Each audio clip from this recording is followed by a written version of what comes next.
Hey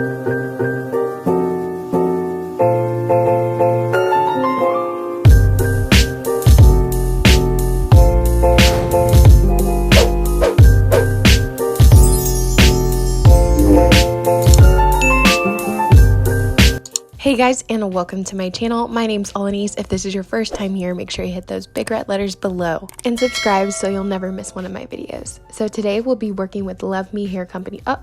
I'm sorry y'all, I don't know why I did that, but these are all the luxurious items that come in the box. Of course, you see your wig cap. They even give you this little pouch with a clip, some bobby pins, an edge brush, and of course some information in the back, and they're all branded for Love Me, which I just thought was so adorable. So we're jumping right into this video, y'all. I am pulling out this wig, and this is their bronze brown color deep wave T-part simple lace wig. I have this wig in 20 inches, and right now on their website the price is $279.90. Now if that's a little crazy for you, make sure you check in the description box below for my coupon code, you guys. So I really wanted to start off by showing you guys the hairline of this wig. I noticed that the hairline was extremely full, and the fact that this is a T-part lace wig, you don't really have that much hair that's actually on the lace to work with. So I really wanted to give y'all an up close and personal view. Now, one thing I did love about this wig is how deep the part was. So the part does go really deep into your head, and that kind of gives it more a natural look and something for you to like work with as far as the part, instead of it being like a 4x4 closure. So that's really interesting, and I honestly have never seen a wig like this before. The construction of the cap was pretty good, but I did want to show you guys how much hair you actually have to work with on the lace. So as you guys can see, the cap goes into the T-part shape, and only the hairs that are on the lace is that all you have to work with as far as plucking and dyeing the knots and such. So I just want to show you guys like where it cuts off, and that's what I'm pointing to in the video. It was a little bit unfortunate, but I did the best that I could, and I just wanted to give you guys a video about how you guys can pluck and customize your T-frontals so they blend better with your forehead. But other than that, this wig was super pretty, super amazing, and super high quality. So let's get into some customization. Okay, you guys, so the first thing that I did was take this bleaching powder and this 40 volume cream developer to dye the knots. Let me tell you, I was so committed to slaying this wig for y'all because I just really wanted it to melt, and there was nothing that was going to stop me. So I was definitely going to dye these knots for y'all and try to get it as perfect as possible. Unfortunately, y'all, the knots on this wig are so big, and some of the hair took, but the knots didn't really take it all. So I just wanted to let you guys know that if you are planning to dye the knots, save your bleach, sis. I'll show you guys an alternate method and how I got it to match my skin so well in the end. But other than that, this was kind of a waste of bleach. So as you guys can see, those are in the knots in the front. After I dyed the knots, I actually let the hair sit in purple conditioner just to take some of that brassiness out of the wig that you guys saw in the beginning, and it did take the brassiness out. And as you guys can see, there's like more of a brownish color to the hair than the orangey kind of tones. I do recommend that you guys do that if you're not a fan of those orangey tones in the beginning. So next, I'm really going to get into how I plucked this frontal. I'm just trying to show y'all how much hair you have to work with. It's not a lot at all. On the sides, it actually comes closer to the tracks than in the middle towards the part. But you really don't have that much hair, so you want to make sure that you are taking your time and doing the best possible plucking you've ever done, and don't rush this process, you guys. Use a very nice tweezer and also wet the hair just a little bit.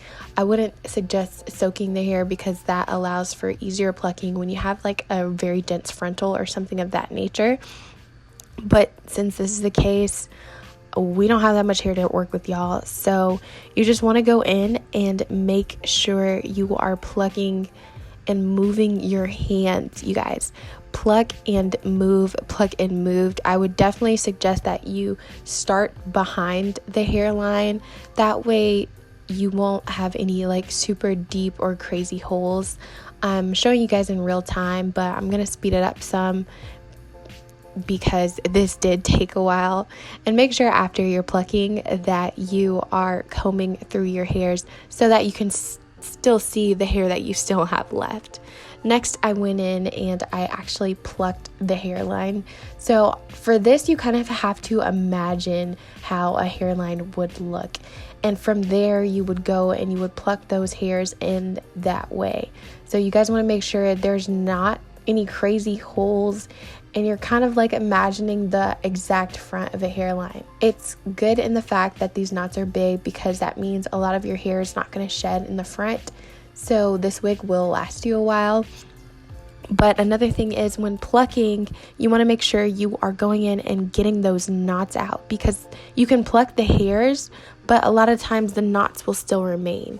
So that's my biggest tip, you guys.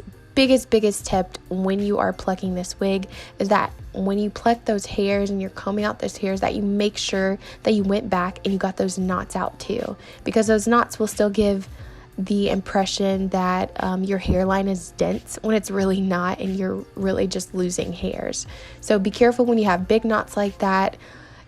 You'll be able to see that like some of those knots just sit in there and there's no hair attached to them. So make sure you go back and do that. Like I said, you guys, take your time with this process. Be strategic in how you want your hairline to look. And honestly, it should come out well. I'm going to let you guys watch that and show you guys some more customization tips after this.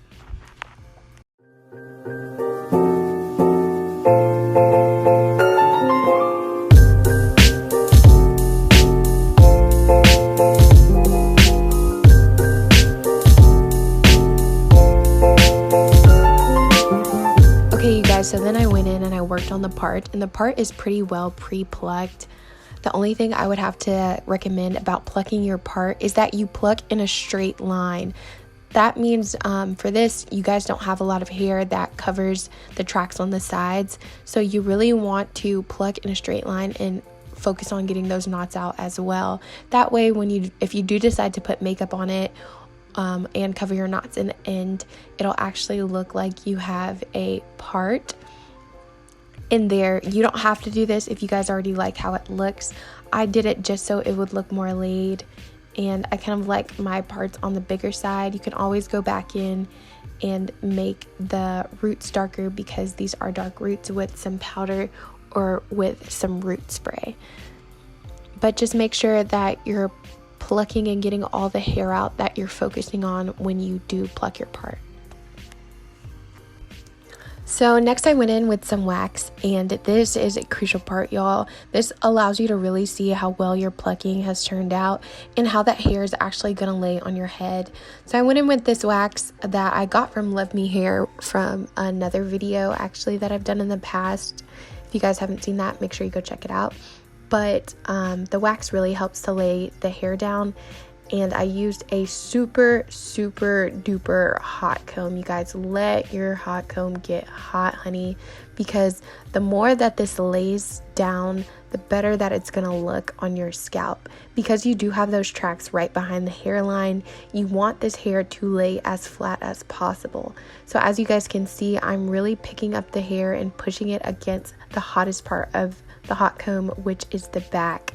I'm going to use some more products in order to really get this wig laid, but it was just very important to me that we get the hair that is lining up with the hairline super duper flat. You guys, don't miss out on this. You're going to want to do this.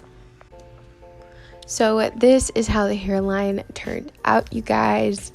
Seeing that you don't have a lot of hair to work with, I absolutely loved this hairline. And once I show you guys the final customization tips for a 13x1 frontal, you guys are really gonna love how it lays with your skin. Like I said, we still have those knots to work with, so we're gonna get in there and work with those knots so that it blends well with your skin and you don't even have to use any baby hairs, you guys. So finally, guys, to handle those big knots, I took this airbrushed leg spray in Deep Glow and just sprayed it over those knots. As you guys can see, it gave me a flawless color that matched with my skin pretty well. They do have a range of colors in this, and you guys can most likely pick it up from a beauty supply store or Walgreens or something of that nature. I also took some powder just to lighten it a bit and went over that as well, which also helped it set. This is how well it blended with my skin. On top of that, the lace is transparent, and over that, overall it was a great experience. I ended up installing this wig off camera, and these are the finished results, you guys. If you like this wig or anything that I did, make sure you give me a huge thumbs up. If you haven't already, make sure you hit those big red letters below and subscribe. Also, use my coupon code if you guys are interested in buying this wig from Love Me Hair Company. I really hope you guys enjoyed this video, and I really hope you guys are able to pluck your 13x1 lace frontals too, because this lace shortage, y'all, whew, is something else. But I love you guys so much. I hope you're having a blessed and awesome day, and I hope to see you guys as watchers or viewers of my next video. Thanks for watching. Bye.